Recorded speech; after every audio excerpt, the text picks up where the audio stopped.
Dalam menjalin hubungan, kita harus bisa menetapkan batasan atau privasi terhadap pasangan sendiri. Memiliki batasan atau privasi bukan berarti menutup rapat diri sendiri, namun tahu mana hal yang harus disimpan sendiri dan mana hal yang perlu dibagikan. Apalagi kalian masih tahap pacaran, maka janganlah terlalu terbuka sebab kamu gak tahu apakah hubungan kalian akan berlanjut sampai pelaminan atau justru putus di tengah jalan.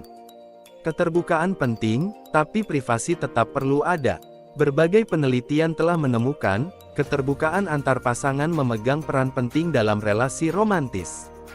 Contohnya, dalam riset Yixin Zhou DKK, yang dimuat di jurnal Frontiers in Psychology, 2017 dikatakan bahwa keterbukaan tinggi antar pasangan menciptakan kepuasan dalam relasi dan mempercepat terbangunnya kepercayaan di antara mereka.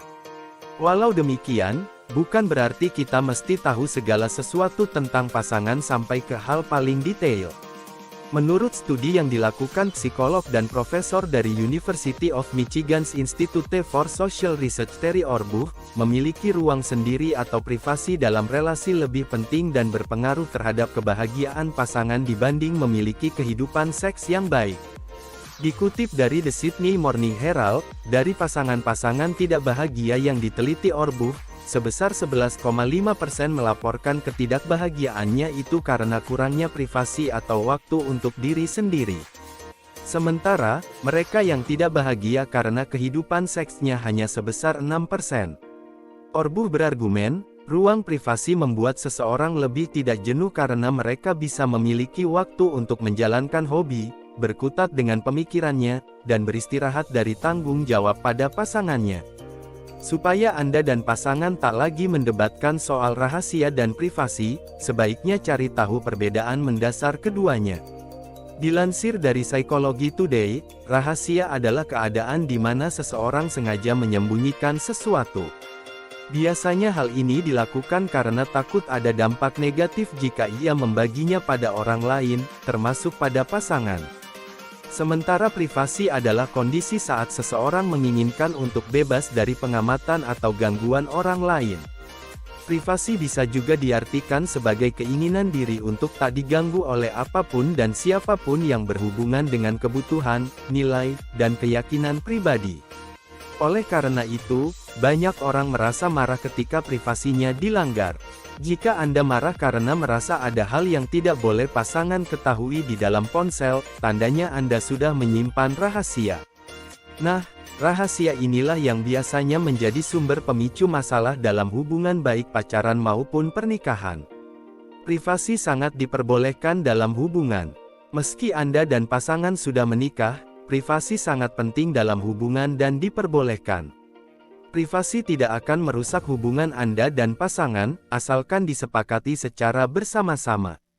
Dengan adanya privasi yang telah disepakati satu sama lain tandanya Anda menghormati dan menghargai batasan pribadi masing-masing. Anda dan pasangan bisa saling berdiskusi kira-kira batasan seperti apa yang perlu dihormati satu sama lain.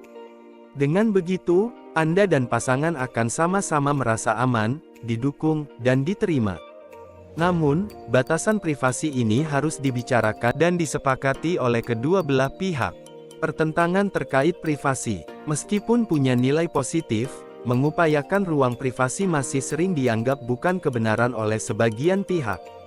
Ini karena ada yang menganggap memiliki privasi sama dengan menyimpan rahasia dan itu buruk dalam suatu hubungan. Padahal, dua hal ini berbeda. Psikolog Leslie Baker Pelpes menjelaskan dalam webmed bahwa saat seseorang menetapkan batasan privasi, sejatinya ia tidak berniat menyembunyikan sesuatu yang mengecewakan pasangannya. Sementara, menyimpan rahasia melibatkan usaha untuk menutupi suatu hal buruk yang seseorang lakukan di belakang pasangannya. Perlu dicatat pula, privasi sudah dimiliki seseorang sejak dia belum berhubungan dengan pasangannya dan ini tidak serta-merta harus digeser begitu orang berstatus pacaran atau menikah. Alasan lain orang menentang konsep privasi dalam relasi berhubungan dengan kebiasaan atau budaya setempat. Ada yang menganggap penerapan ruang privasi itu kebarat-baratan. Ini karena dalam masyarakat Timur, kolektivitas menjadi suatu keutamaan dan salah satu implementasinya adalah seseorang berusaha untuk melakukan apa yang diharapkan orang lain atau sesuai norma, termasuk membuka pintu ruang privasinya.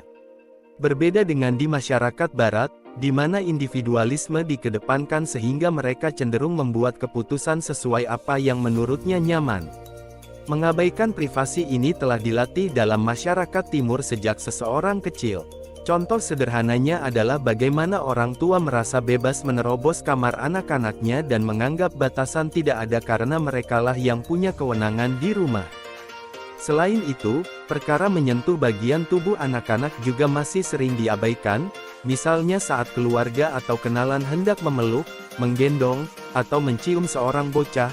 Banyak orang tua yang langsung membolehkannya karena merasa itu adalah hal yang wajar dan bentuk kasih sayang. Padahal, belum tentu si bocah merasa nyaman. Ini yang pada akhirnya bersumbangsi terhadap kaburnya batasan privasi seseorang, baik yang fisik maupun tak kasat mata. Saat beranjak dewasa pun masyarakat Timur jarang sekali mendapat edukasi tentang pentingnya privasi, termasuk data pribadi yang menyangkut kehidupan digital. Dalam relasi romantis, ini berpotensi merugikan seseorang. Misalnya, dengan memberi PIN ATM ke pasangan, sepercaya apapun kita kepadanya, akan ada kemungkinan ia melakukan transaksi tanpa sepengetahuan kita. Atau dengan memberi password handphone dan media sosial, akan ada peluang pasangan membatasi ruang gerak kita karena ia merasa curiga atau tidak senang kita berinteraksi dengan orang tertentu. Sikap tidak percaya dan ingin mengontrol yang perlu dijauhi. Alih-alih menunjukkan rasa percaya dengan bersikap terbuka, pembagian informasi pribadi seperti ini justru bisa berefek sebaliknya. Jika pasangan semakin sering mengecek handphone dan media sosial kita, bukankah itu pertanda bahwa dia semakin tidak percaya pada kita? Karena bila memang dia percaya kita tidak berlaku buruk, dia tidak akan perlu repot-repot memantau kegiatan kita dengan orang lain. Dalam Huffington Post, pakar relasi dan terapis keluarga Liz Higgins menyebutkan, upaya menerapkan keterbukaan sepenuhnya dalam relasi juga berhubungan dengan niat mengontrol, sekalipun ini dilakukan kedua pihak. Saat kita tidak percaya, kita merasa kehilangan kontrol. Untuk mengembalikan rasa memiliki kontrol itu, kita mendorong pasangan untuk terbuka. Padahal jika dipikir, apakah dalam relasi yang sehat keinginan untuk mengontrol satu sama lain itu perlu ada? Pada akhirnya kita perlu mengingat bahwa dalam relasi yang sehat, tidak ada perasaan berutang terhadap satu sama lain. Jika pasangan memilih untuk bersikap begitu terbuka sampai ke detail kehidupan pribadinya, bukan berarti kita wajib melakukan hal serupa bila itu memang tidak dirasa nyaman. Kembali lagi, setiap orang punya batas kenyamanan berbeda dan ini pentingnya masing-masing.